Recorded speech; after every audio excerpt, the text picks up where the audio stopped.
ইস, জায়েদ খানের সেই সোনার আইফোন পানিতে ছুঁড়ে ফেলে দিয়ে সাকিব আল হাসান এইভাবে অপমান করলো। ভাইরাল এই ভিডিও নিয়ে পাবলিকরা এখন দিচ্ছে এমনই মতামত। কেউ কেউ আবার অন্য অনেক ভাইরাল ঘটনার সাথে মিলাচ্ছে এই কাণ্ড। এর মাঝে তো জায়েদ খান স্টার গল্পের শোতে বলেছিল, খালি গায়ে জায়েদ খান আরো বেশি সুন্দর।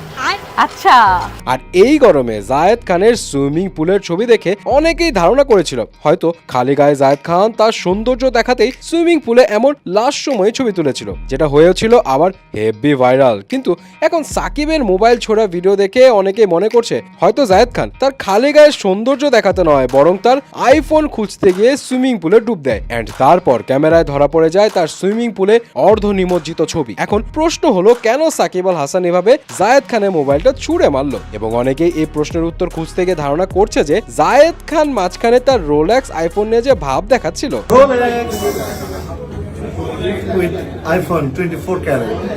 অনেকে ভাবছে সে আইফোন নিয়ে বোধহয় সাকিব আল হাসানের সাথেও ভাব নিতে গিয়েছিল, আর তা দেখে মাথা গরম হয়ে সাকিব আল হাসান ছুঁড়ে মারে জায়েদ খানের শখের সোনার আইফোন। বাট আরেক দলের দাবি বোধহয় সোনার আইফোনটা নকল, এন্ড সেই নকল আইফোনের সেলফি কোয়ালিটি বাজে আসায় সাকিব আল হাসান ঘটায় এই কাণ্ড। আয় হায়, তবে কি নকল সোনার আইফোন দিয়ে জায়েদ খান নিচ্ছিল ভাব? যাই হোক, এসব তো পাবলিকদের ধারণা মাত্র। এখন কেন সাকিব আল হাসান এই কাজ করলো, কেন সে জায়েদ খানের উপর বিরক্ত ছিল, এগুলোর উত্তর তো যখন তারা মুখ খুলবে তখনই জানা যাবে।